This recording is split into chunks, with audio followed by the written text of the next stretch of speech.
आज एक प्रश्न का उत्तर, क्या है न्यूमरोलॉजी और किस तरह से न्यूमरोलॉजी एक मुख्य भूमिका निभाती है एक व्यक्ति के जीवन में। जब हम न्यूमरोलॉजी की बात करते हैं तो हम संपूर्ण स्पंदन शास्त्र की बात करते हैं। स्पंदन शास्त्र की जब भी बात आती है तो लोगों के मनस के अंदर एक बात आती है कि न्यूमरोलॉजी का केवल एक ही अर्थ है, नाम में परिवर्तन, जबकि वास्तविकता में सत्य यह है कि न्यूमरोलॉजी में नाम का परिवर्तन एक अंश मात्र है। न्यूमरोलॉजी के अंदर पहली चीज जो सीखने वाली है वो ये है कि नाद और ध्वनि जो कि व्यक्ति अपने मुख से उच्चारण करता है और जिस उच्चारण से एक व्यक्ति के भविष्य का निर्माण होता है उसको कैसे सही करें। तो पहली चीज न्यूमरोलॉजी के अंदर ये सीखने वाली है। इस यात्रा के दौरान जो कि हमने ऑनलाइन शुरू की, भारत में बैठे हुए अलग अलग शहरों से लोग जुड़े, विदेश में बैठे हुए लोग जुड़े और उनका पहला प्रश्न ये था कि क्या न्यूमरोलॉजी के माध्यम से हम किसी व्यक्ति के जीवन में कुछ परिवर्तन ला सकते हैं। तो न्यूमरोलॉजी के अंदर पहली चीज जो सीखने वाली है वो ये कि नाम और ध्वनियां कैसी हो। फिर दूसरी बात कि न्यूमरोलॉजी में जब हम निदान की बात करते हैं तो पहले समस्या जाननी जरूरी है। समस्या एक व्यक्ति जब फेस करता है तो दो तल पर फेस करता है, एक व्यक्तिगत तल पर और एक प्रोफेशनल तल पर। व्यक्तिगत तल पर जुड़ी हुई जो समस्याएं हैं वो है एक समस्या जो कि मानसिक समस्या है, दूसरी समस्या जो कि शारीरिक यानी कि रोगों की बात, तीसरी समस्या यानी कि व्यक्ति के संबंधों की समस्या। ये तीन समस्याएं व्यक्ति की निजी जिंदगी के साथ जुड़ी हुई।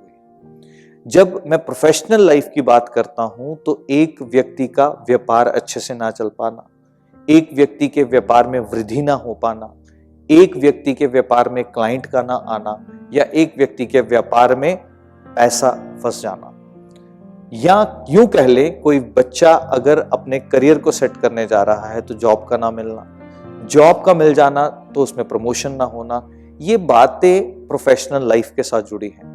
तो न्यूमरोलॉजी एक ऐसा साधन, एक ऐसा माध्यम बनता है जिससे हम इन प्रॉब्लम्स को एड्रेस जो है वो कर सकते हैं। यानी कि दो पहलू, एक व्यक्ति की व्यक्तिगत जिंदगी और एक व्यक्ति की प्रोफेशनल लाइफ, दोनों से जुड़ी हुई बातों का समाधान जो है न्यूमरोलॉजी के माध्यम से निकाला जाता है। न्यूमरोलॉजी में ये समाधान कैसे डिजाइन होते हैं? ये समाधान एक व्यक्ति जब अपनी जिंदगी के अंदर कदम आगे बढ़ाता है तो एक प्लैनेट की वाइब्रेशन उस व्यक्ति को परेशान करती है, क्योंकि न्यूमरोलॉजी में जिस दिन व्यक्ति का जन्म होता है उस दिन कुछ अंक जो है वो रिफ्लेक्ट होते हैं जो कि किसी ना किसी ग्रह के।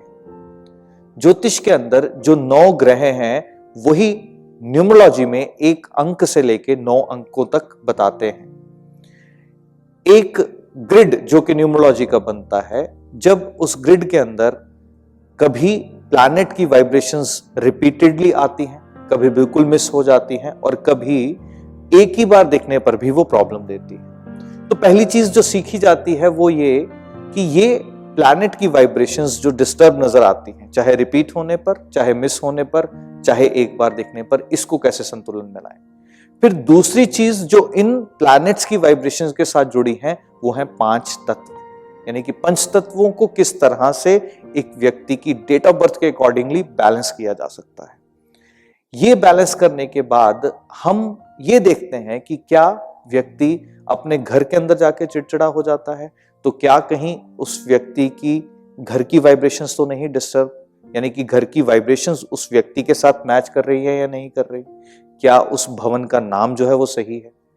फिर दूसरा, कभी व्यक्ति आकर के बोलते हैं कि पैसा नहीं जुड़ रहा तो बैंक अकाउंट की वाइब्रेशंस को चेक किया जाता है कि क्या वो व्यक्ति के साथ सिंक में है या नहीं। फिर तीसरा व्यक्ति कंप्लेंट करता है कि मैं जो भी बात करता हूं वो बात मटेरियलाइज नहीं होती, या मैं किसी से अपने रिश्तेदार से बात करूं तो मेरी बात का गलत मतलब निकाल दिया जाता है। तो इसलिए न्यूमरोलॉजी में मोबाइल की वाइब्रेशंस को किस तरीके से सिंक में लाया जाता है ये हम जानते हैं।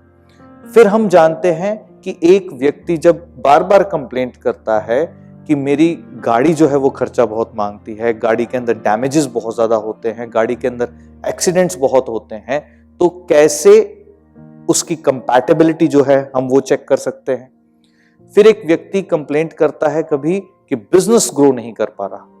बिजनेस नहीं ग्रो कर पा रहा तो क्या बिजनेस का जो नाम है वो व्यक्ति के साथ सिंक में है या नहीं। फिर हम बात करते हैं ईमेल आईडीज की।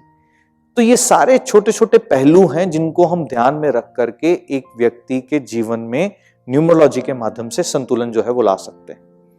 फिर इंपॉर्टेंट बात जो सीखने वाली है न्यूमरोलॉजी के अंदर कि कैसे आपके परिवार में जुड़े हुए लोग आपकी जिंदगी के अंदर एक मुख्य भूमिका निभाते हैं, यानी कि उनकी वाइब्रेशंस किस तरह से आपकी जिंदगी में महत्वपूर्ण है।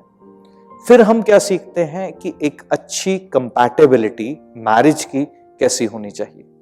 फिर हम क्या सीखते हैं कि एक व्यक्ति जब बिजनेस करने जाता है तो क्या जिसके साथ वो बिजनेस करने जा रहा है वो उसके साथ कंपैटिबल है या नहीं।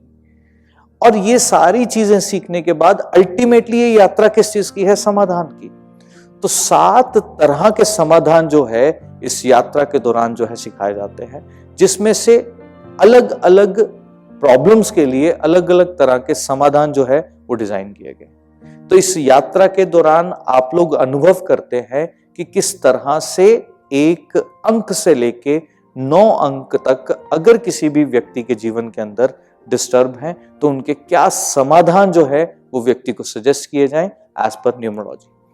तो न्यूमरोलॉजी की इस यात्रा के अंदर हम बात करते हैं ना केवल 9 प्लैनेट्स की बल्कि हम बात करते हैं एक व्यक्ति अगर आपके पास आया है एक समस्या लेकर के तो हम न्यूमरोलॉजी के अकॉर्डिंगली उसको क्या समाधान दे पाएं।